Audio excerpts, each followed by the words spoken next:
en el verso 14 del capítulo 22 de Primera Reyes dice: y Miqueas respondió: vive Jehová, que lo que Jehová me hablare, eso diré. Vive Jehová, que lo que Jehová me hablare, eso diré. Y dijimos que Dios habla por medio de su palabra.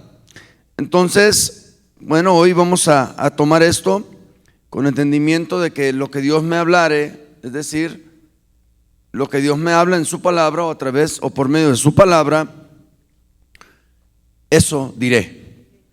Y no me voy a rehuir a anunciar todo el consejo de lo que Dios me hablare. Amén. Padre, gracias te damos en esta tarde. Oramos que tú sigas haciendo tu obra, que seas tú el que haga la obra, que seas tú el que se lleve la gloria. Gracias por que me has escogido, gracias por el privilegio de poder servirte. Úsame en esta tarde como tú quieras. Te damos gracias en el nombre de Jesús. Amén y amén. Tome su lugar.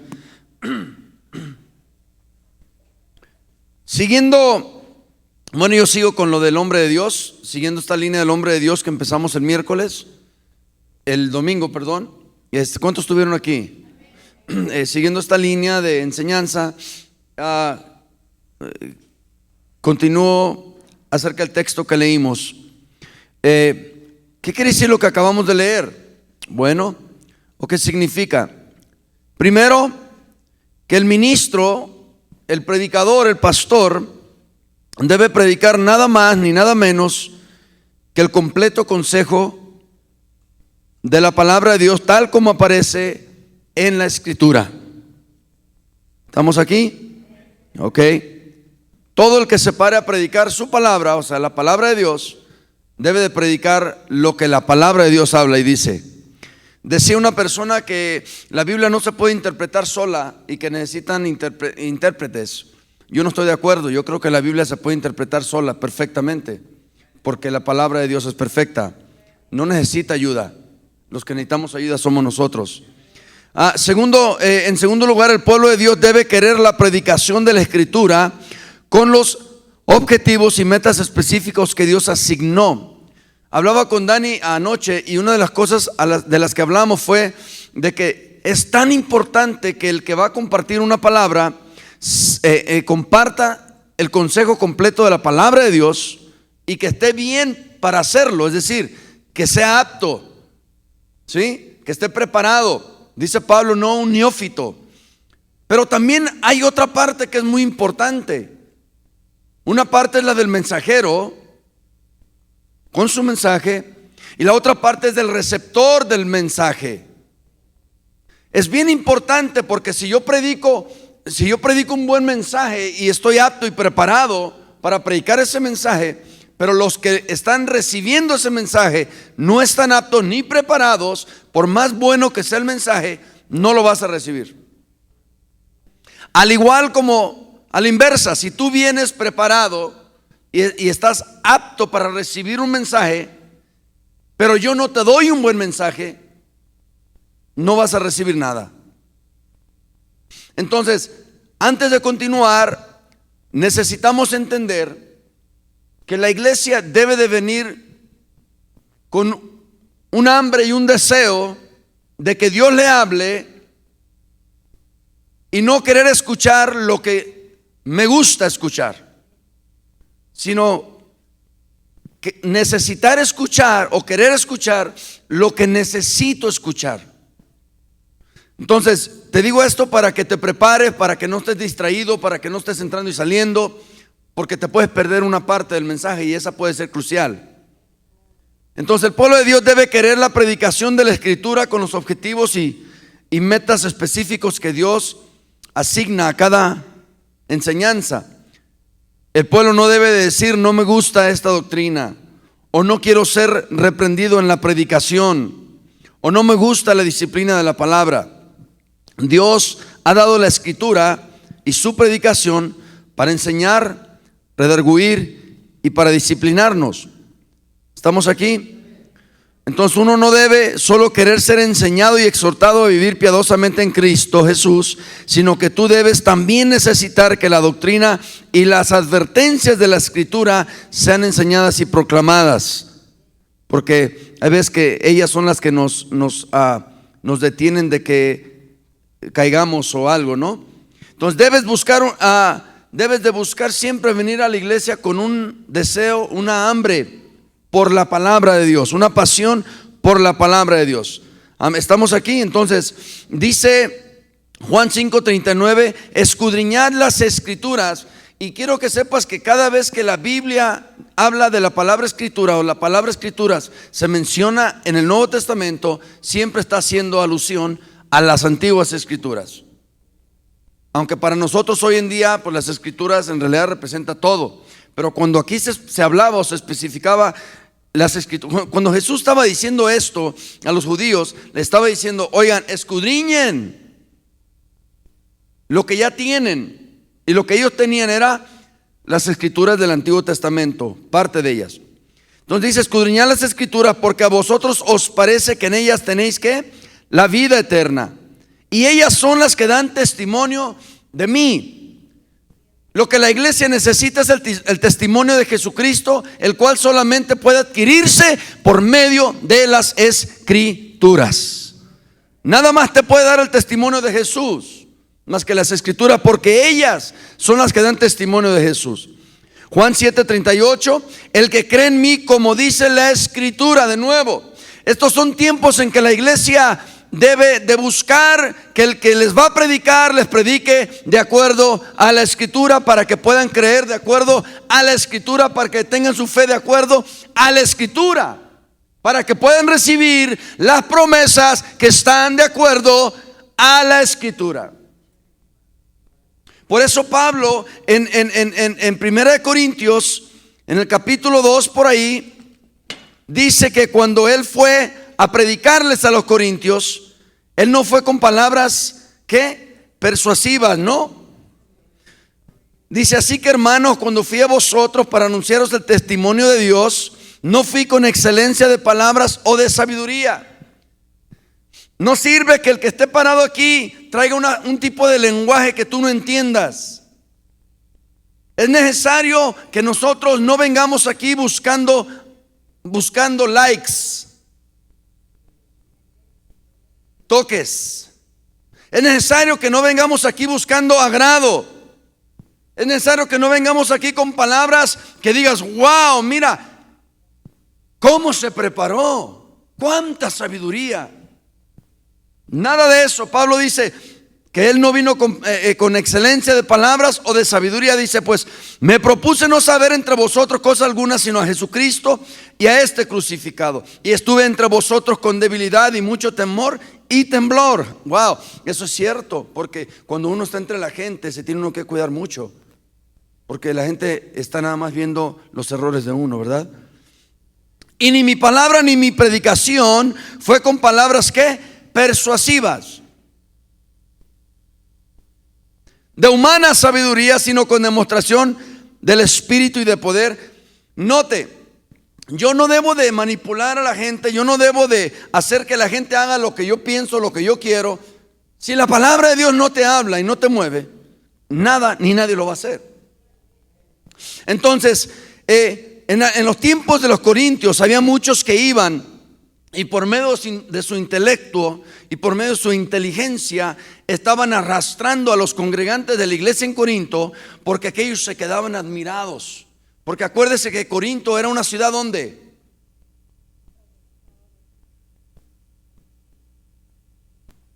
En Grecia. Era una ciudad griega.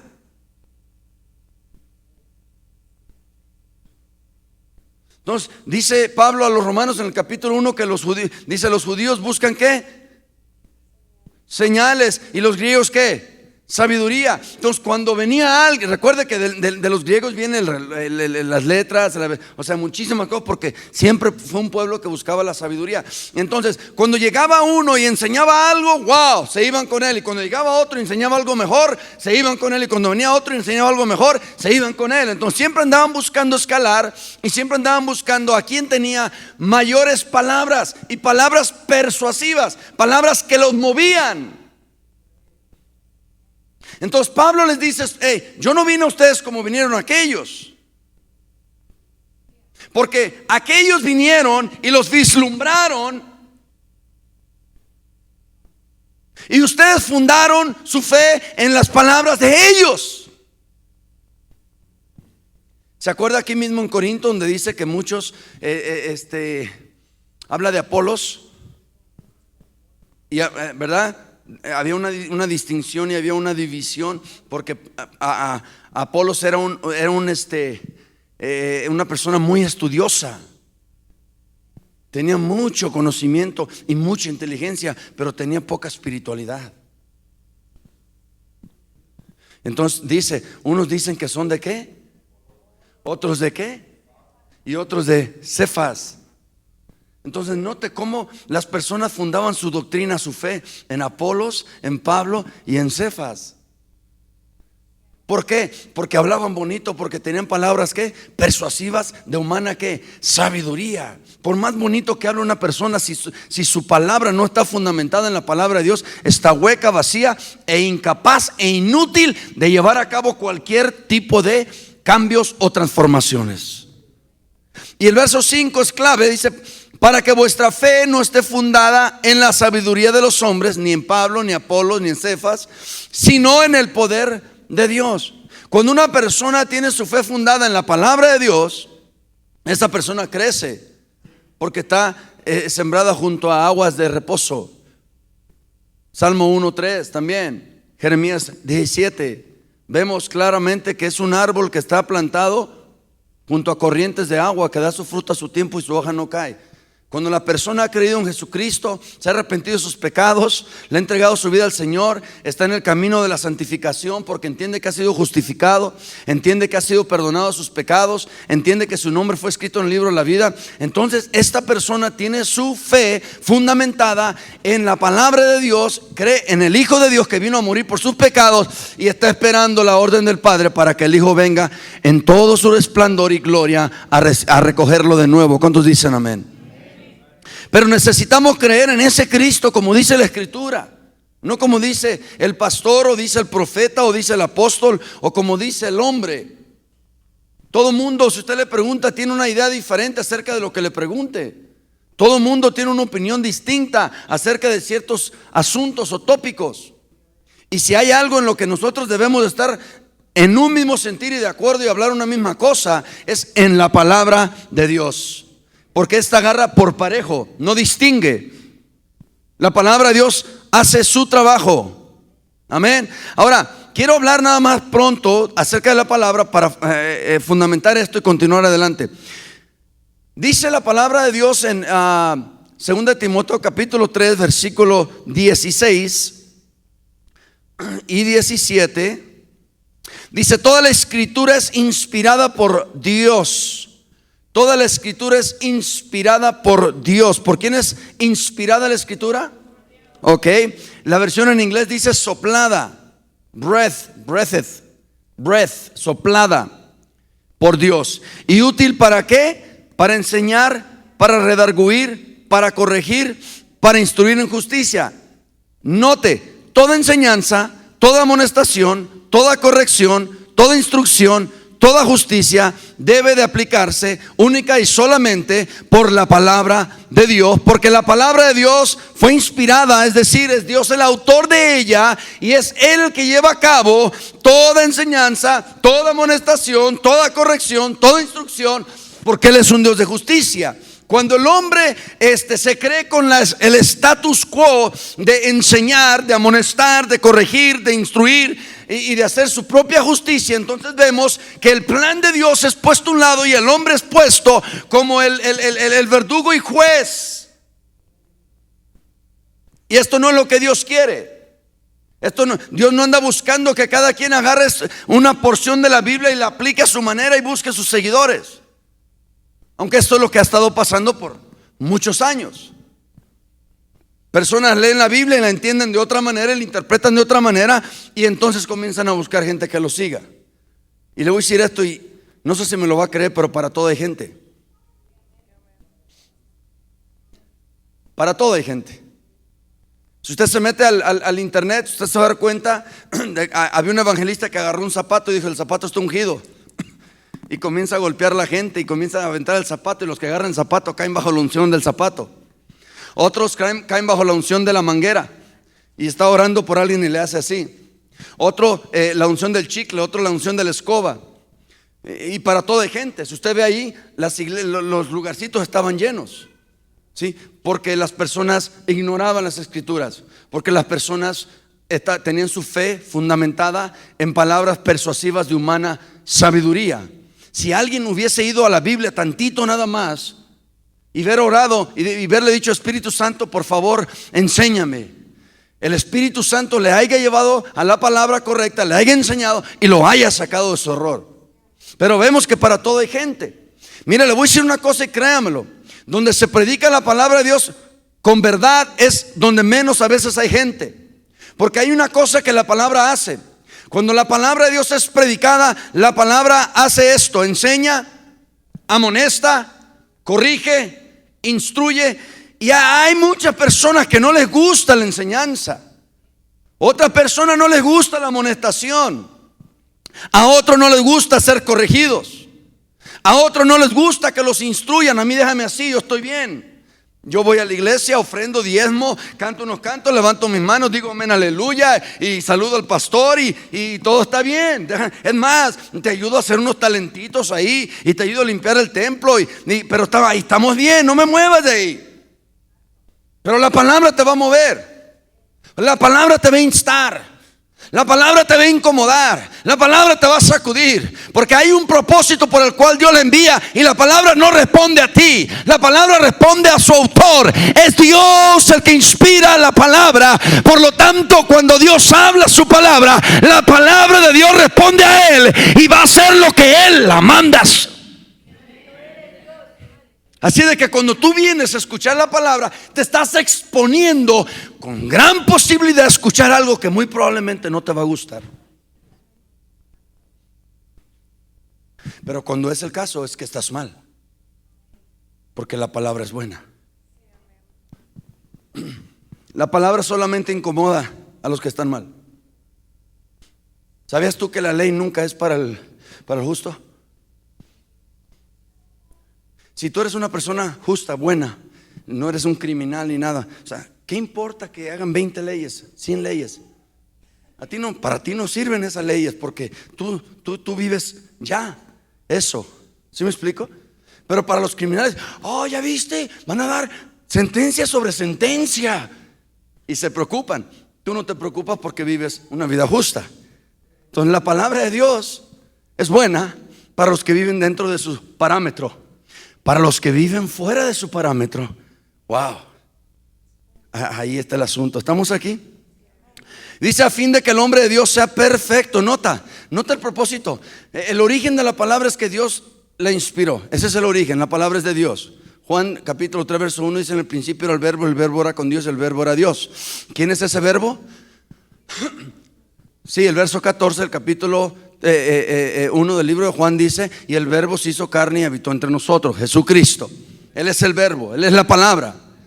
En estos tiempos debemos de predicar eso es lo que tenemos que hablar. Él debe ser nuestro tópico, Él debe ser el centro de nuestra atención. ¿Por qué? Porque no hay otro nombre bajo el cielo dado a los hombres. No lo hay, en el cual podamos ser salvos.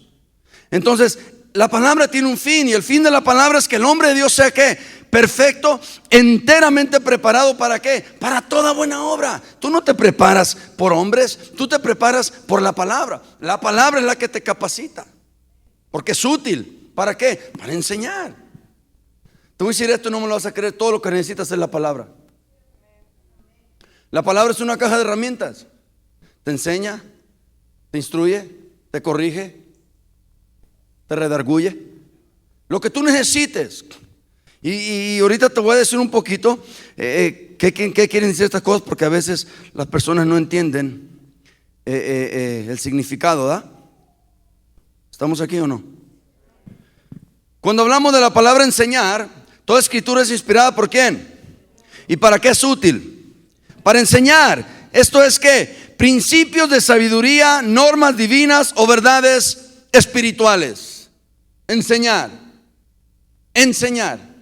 Aquí no vienes a que se te enseñe a cocinar, a pintar casas, a cómo poner pisos. No está hablando de esa enseñanza.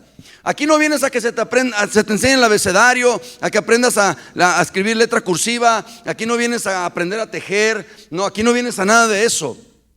La palabra enseñar aquí, de la que la Biblia está hablando en 1 de Timoteo capítulo 3 versículo 16, significa principios de sabiduría, normas divinas o verdades espirituales. A eso es a lo que venimos para ser enseñados en esto, en principios de sabiduría, en normas divinas y en verdades espirituales. También sirve para redarguir. Esto significa que uno puede ir y decirle a alguien: oye, estás equivocado.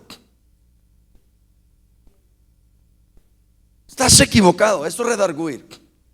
Que de acuerdo con el fundamento bíblico y evidencia, vayas a alguien y le digas: miraste una mala actitud o miraste un mal acto, un X. Entonces tú agarras a la persona y te vas a solas con ella y le dices: oye, mira, te quiero decir esto, ¿sabes qué? Yo vi esto y estás mal.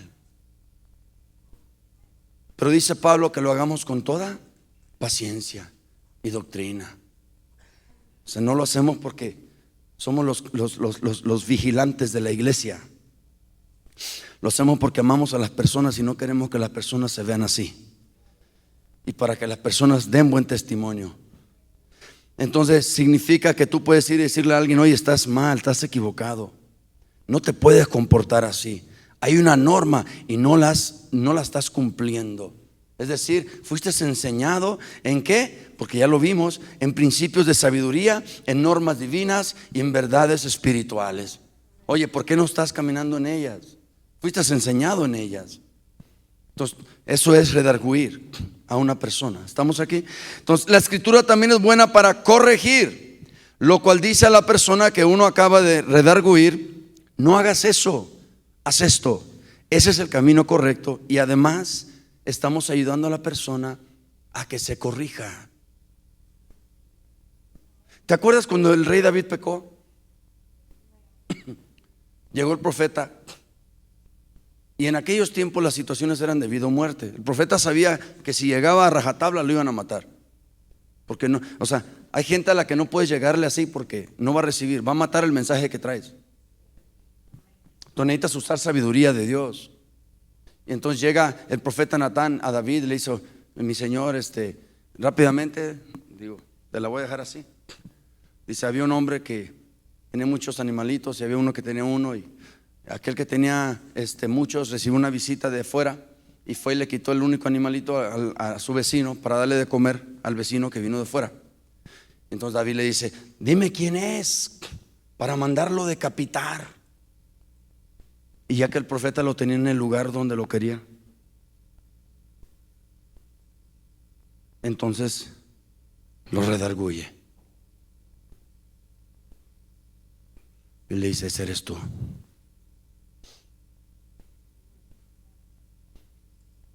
Esta es la manera como la palabra de Dios trabaja, funciona. No acusando a personas, no poniendo dedos, no señalando, no andando hablando mal de ellos, no exponiéndolos, no avergonzándolos, no vituperándolos. Yendo a la persona, estando tú y la persona sola, porque tu fin es corregir.